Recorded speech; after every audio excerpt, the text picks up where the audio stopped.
My name is Sudhir Sharma.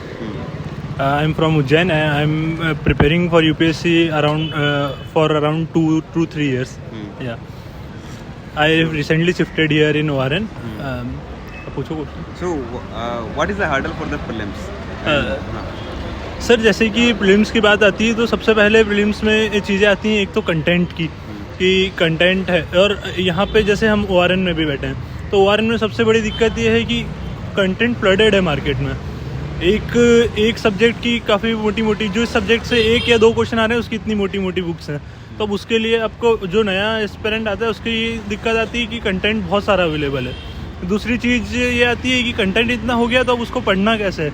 Revision proper नहीं हो पाता है उसका, कि अब मैं इसको रिवाइज़ करूं बार बार या नया कुछ पढूं. जब तक नया पढ़ता है तो दूसरा कुछ आ जाता है कि हाँ ये नई चीज़ मार्केट में आई है.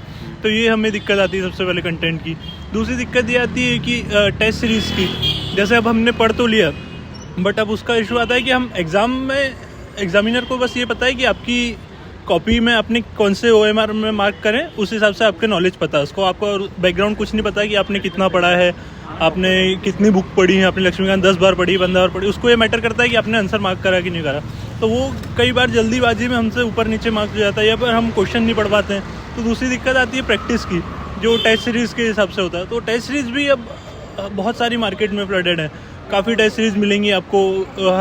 अब सेक्शन वाइज टेस्ट लगा दे. हिस्ट्री के 10-10 टेस्ट आ गए हैं मार्केट में, 15 टेस्ट आ गए हैं. तो वो दिक्कत ये आती है कि आप उसको चूज़ कैसे करो.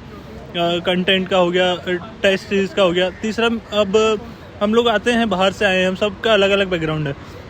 तो ये इशू आता है हमारा कि कोई कंटेंट हो गया, चलो टेस्ट सीरीज़ भी शॉर्ट हो गई, बट हमको कोई गाइडेंस नहीं है, कोई मेंटरशिप नहीं है. यहाँ कोई किसी सीनियर ने बोला आप ये कर लो तो हम वो करने चले गए, किसी ने बोला ये कर लो तो वो कर ले. तो बस वो होता रहता है कि हम इधर उधर भटकते रहते हैं. एक कोई प्रॉपर गाइडेंस नहीं मिलता है, कोई मेंटरशिप नहीं मिलती है कि हम इस वे पे चलें, इस पाथ पे चलें तो हमें सक्सेस मिल जाएगा. तो ये प्रीलिम्स में इश्यूज आते हैं. मतलब consistency with content and discipline. हाँ, बस यही इसका समरी है. All the best. Okay sir, thank you.